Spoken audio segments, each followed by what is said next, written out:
That sentence still echoes in my head whenever I walk past my daughter's room. The laughter, the music, the scent of strawberry shampoo they both used. It all lingers, like ghosts of the days before everything fell apart. My name is Miriam. I'm a mother of 2 teenagers, Ella and Jamie. For the longest time, I thought I was doing all right as a mom.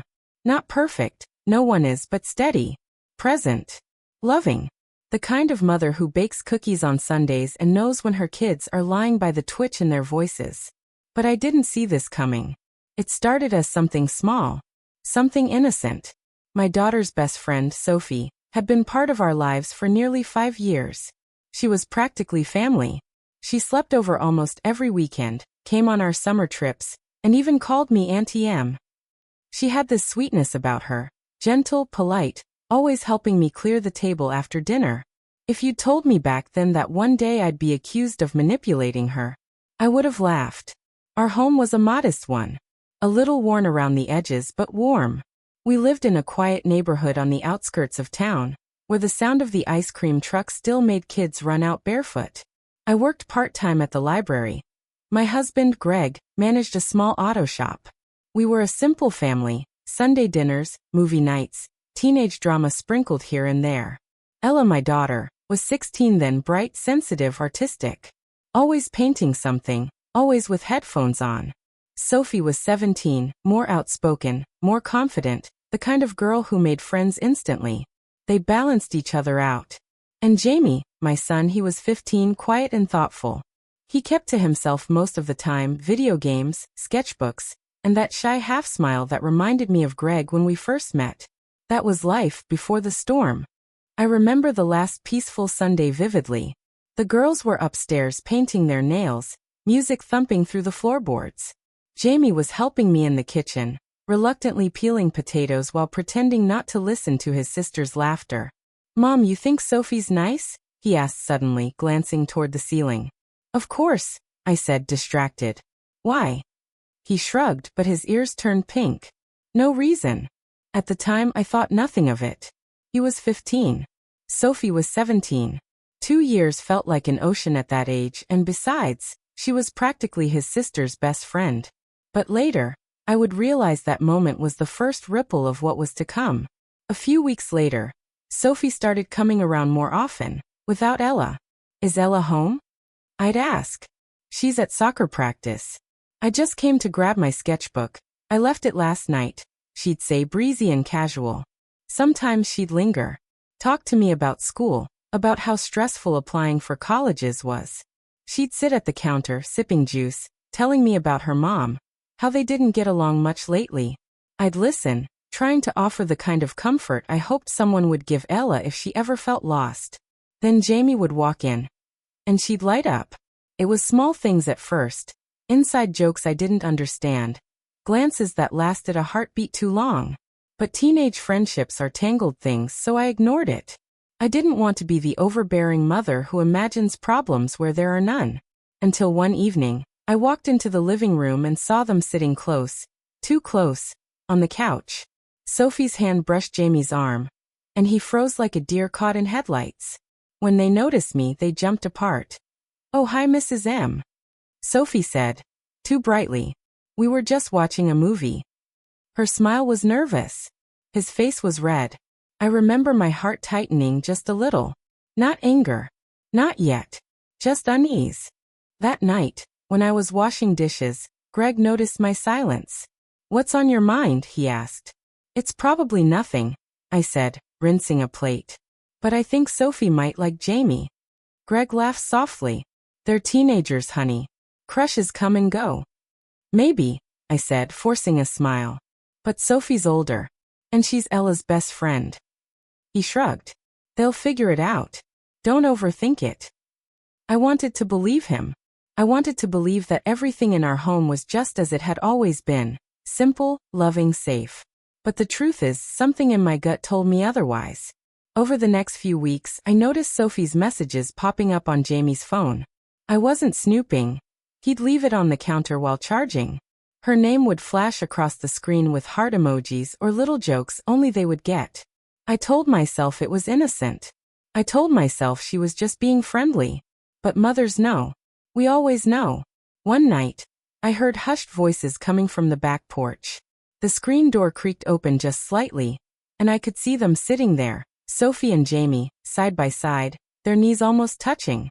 She was whispering something, her hand brushing his. His face was lit up in a way I hadn't seen before.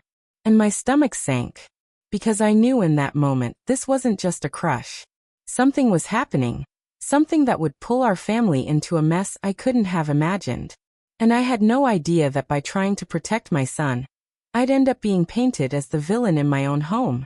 That night, when I went to bed, I stared at the ceiling for hours. The sound of the ceiling fan whirred softly, steady and cold that I thought about Sophie, her laughter echoing upstairs, her little notes to Ella stuck on the fridge. I thought about my daughter, trusting her best friend like a sister.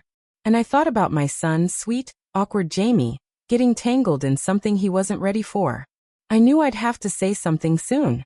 But I also knew one wrong word could shatter everything. When the truth finally came out, it didn't feel like victory. It felt like quiet. An empty kind of quiet that hums in the air after everyone has finished shouting. The truth unraveled piece by piece. Sophie's mother came over one evening, trembling with embarrassment and anger. She'd seen the messages, long exchanges between Sophie and Jamie, screenshots of me warning Sophie to be careful and think before she hurts anyone. But Sophie had twisted those words. She told her mother, and later my daughter, that I had encouraged her to keep the relationship secret, that I had pressured her to lie. When I heard that, I felt my knees go weak. My own daughter looked at me with something I'd never seen before, disbelief. "Mom," Ella whispered, her eyes glistening. "Did you tell her to lie?" "No," I said, my voice shaking. "Sweetheart, I told her the opposite. I told her to end it before it hurt you both." But the damage was already done. Sophie's lie spread faster than I could breathe. Within hours, my son refused to come out of his room. My daughter avoided me, and Sophie, oh Sophie, posted vague things online about being betrayed by adults who should know better. I could have defended myself publicly. I could have sent screenshots, called people, demanded apologies. But I didn't. Instead, I waited. Because sometimes, truth needs silence to grow roots. It was Jamie who broke first. He came to me one night, eyes red, hands shaking. "Mom, I told Ella everything." And he did. He told her how he and Sophie had started secretly talking months ago. How Sophie kissed him first. How he panicked when she asked him to keep it from his sister. He told her how I found out, how I confronted Sophie, and how Sophie had cried, terrified of her mother finding out, terrified of losing Ella. She said if people found out, everyone would think she was some kind of predator. Jamie said, tears streaming down his cheeks. She said she'd rather make it look like you wanted it quiet. Ella just stood there, frozen. Then she walked over and hugged her brother. No words.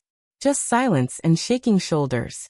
When she finally turned to me, she said, "I'm sorry, Mom." That was it. 3 words. But they were enough. Days later, Sophie's mother called to apologize. She sounded exhausted, like someone who'd aged 10 years in a week. "She finally told me the truth," she said quietly. "She was scared.